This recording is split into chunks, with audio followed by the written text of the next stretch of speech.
Comme vous le savez, l'Est du Congo est toujours sous occupation, on va dire, des groupes rebelles. Les négociations sont en cours. Malheureusement, ce qui est observé sur le terrain, c'est que la participation de la femme, de la jeune femme congolaise, que ce soit, n'est pas respectée.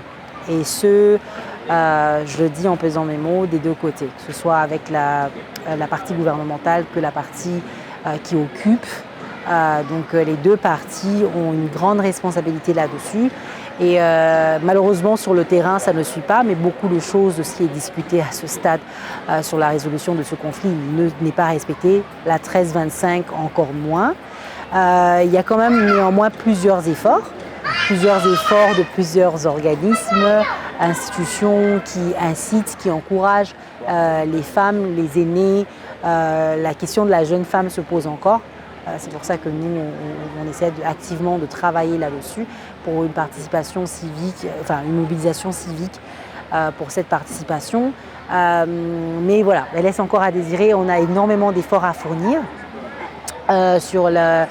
autant sur les compréhensions citoyennes même de cette participation, la mobilisation de cette jeunesse et de ce qui est à revendiquer et bien sûr assurer leur participation aux activités même politiques de décision.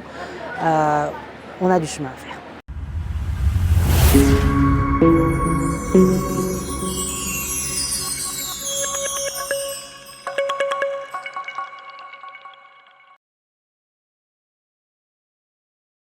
À ce stade, pour être honnête avec vous, très peu.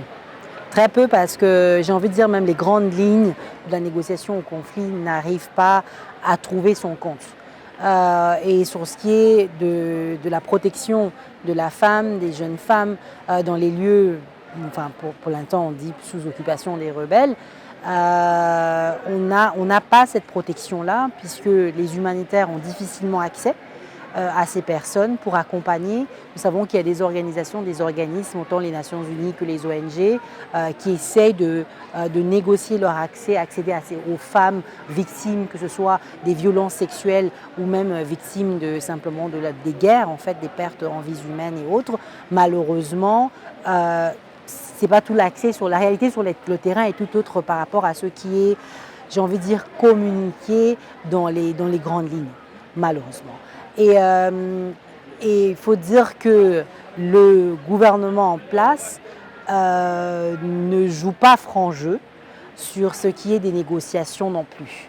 N'en demeure pas moins que il y a un conflit, il y a un besoin de résolution qui doit se faire sans vouloir justifier les rebelles, sans vouloir justifier même la manière dont ils revendiquent en tant que telle. Je trouve personnellement que la résolution malheureusement n'est pas respectée à ce stade et malgré le forcing des organismes présents, malgré même le forcing et les demandes du gouvernement en place à la négociation, qui malheureusement ne respecte pas sa parole, donc ça devient compliqué, la relation de confiance n'y est pas, malheureusement, qui ne trouve pas son compte dans tout ça, c'est encore une fois les femmes et les jeunes femmes qui sont, elles, victimes des violences qui continuent à se perpétuer.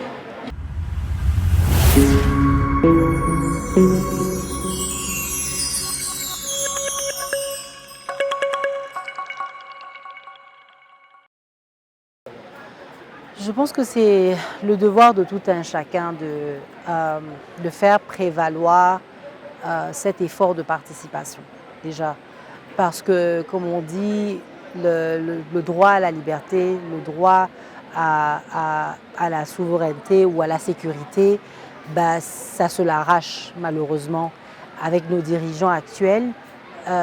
Beaucoup de démagogues et beaucoup de programmes qu'on ne voit jamais décoller ou qu'on ne voit jamais atterrir peut-être. Il est du devoir de tout un chacun de l'exiger.